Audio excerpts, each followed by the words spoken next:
Assalamualaikum warahmatullahi wabarakatuh. Perkenalkan, nama saya Milanda Kasim dari Prodi Pendidikan Biologi kelas A semester 3. Apa itu ekosistem? Ekosistem menurut Undang-Undang Lingkungan Hidup tahun 1997, ekosistem sebagai tatanan satu kesatuan cara yang begitu utuh serta menyeluruh antara segenap unsur lingkungan hidup untuk saling mempengaruhi. Materi yang akan kita bahas pada ekosistem ini, yang pertama yaitu tipe-tipe ekosistem, yang kedua konsep ekosistem, yang ketiga komponen ekosistem, yang keempat sistem interaksi antara komponen biotik dan abiotik. Konsep ekosistem terbagi atas 3 ekosistem, yaitu yang pertama komponen ekosistem, yang kedua tipe ekosistem, yang ketiga interaksi antara komponen. Komponen ekosistem terbagi atas 2 komponen. Yang pertama komponen biotik, yaitu komponen makhluk hidup, misalnya pada binatang, tumbuhan, dan mikrobiologi. Sedangkan pada komponen abiotik, yaitu komponen benda mati, misalnya pada air, udara, tanah, dan lain-lain.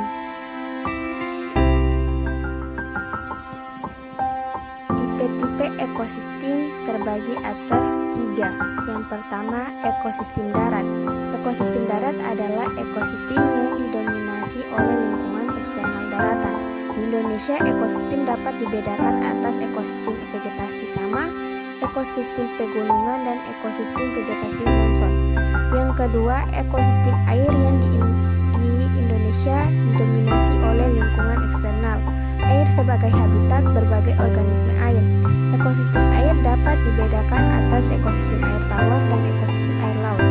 Yang ketiga, ekosistem buatan merupakan ekosistem yang sengaja diadakan dengan tujuan untuk kesejahteraan pembuatnya. Hal ini banyak terbentuk karena adanya perkembangan teknologi, contohnya waduk dan bendungan. Sistem interaksi antara komponen biotik dan abiotik. Yang pertama, rantai makanan. Rantai makanan merupakan peristiwa makanan dan dimakan dalam suatu ekosistem dengan urutan tertentu.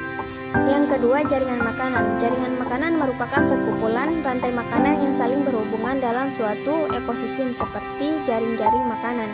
Yang ketiga, piramida makanan merupakan gambaran perbandingan antara produsen, konsumen 1, konsumen 2, dan seterusnya. Yang keempat, arus energi merupakan perpindahan energi dari tempat yang tinggi ke tempat yang rendah, yaitu dari sinar matahari lalu produsen ke konsumen tingkat 2 sampai pengurai. Sedangkan mineral membentuk siklus energi yang dilepas sangat kecil karena setiap organisme membutuhkan energi dalam memenuhi kebutuhannya. Rantai makanan dan jaringan-jaringan makanan terdiri atas 1 rantai pemangsa. Rantai pemangsa landasan utamanya adalah tumbuhan hijau sebagai produsen. Rantai pemangsa dimulai dari hewan yang bersifat herbivora sebagai konsumen 1, dilanjutkan dengan hewan karnivora yang pemangsa herbivora sebagai konsumen kedua, dan berakhir pada hewan pemangsa karnivora maupun herbivora sebagai konsumen ketiga. Yang kedua, rantai parasit dimulai dengan organisme besar hingga organisme yang hidup parasit. Contoh organisme parasit antara lain cacing, bakteri, dan benalu.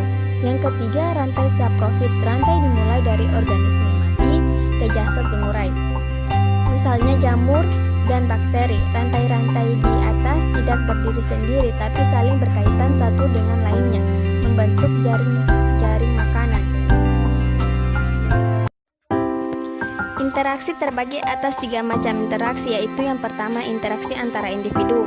Interaksi antara individu dalam populasi saling berinteraksi dalam berbagai kegiatan hidupnya, misalnya perkawinan antara individu jantan dengan individu betina, pembagian tugas pada koloni lebah dan rayap, serta perlindungan dan perawan induk pada keturunannya seperti pada ayam, angsa, burung, serta kucing. Interaksi demikian dapat membuat jumlah individu dalam populasi bertambah. Yang kedua, interaksi antara populasi.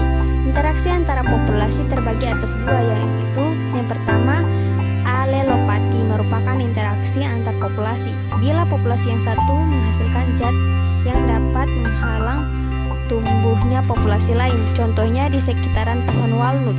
Jarang di tumbuhan ini menghasilkan zat yang bersifat toksik. Pada mikroorganisme istilah G. alelopati dikenal sebagai anabiosa. Contoh jamur Penicillium sp dapat menghasilkan antibiotika yang dapat menghambat pertumbuhan bakteri. Yang kedua, kompetisi merupakan interaksi antara populasi. Bila antara populasi terdapat kepentingan yang sama sehingga terjadi persaingan untuk mendapatkan apa yang diperlukan. Contoh persaingan antara populasi harimau dan populasi kijang. Yang ketiga, interaksi antara komunitas adalah kumpulan beberapa populasi yang saling berinteraksi di suatu wilayah yang sama. Contoh adalah komunitas padang rumput yang dihuni oleh beberapa populasi, di antaranya yaitu kuda, banteng, ular, belalang, singa, macan, serigala, dan lain-lain.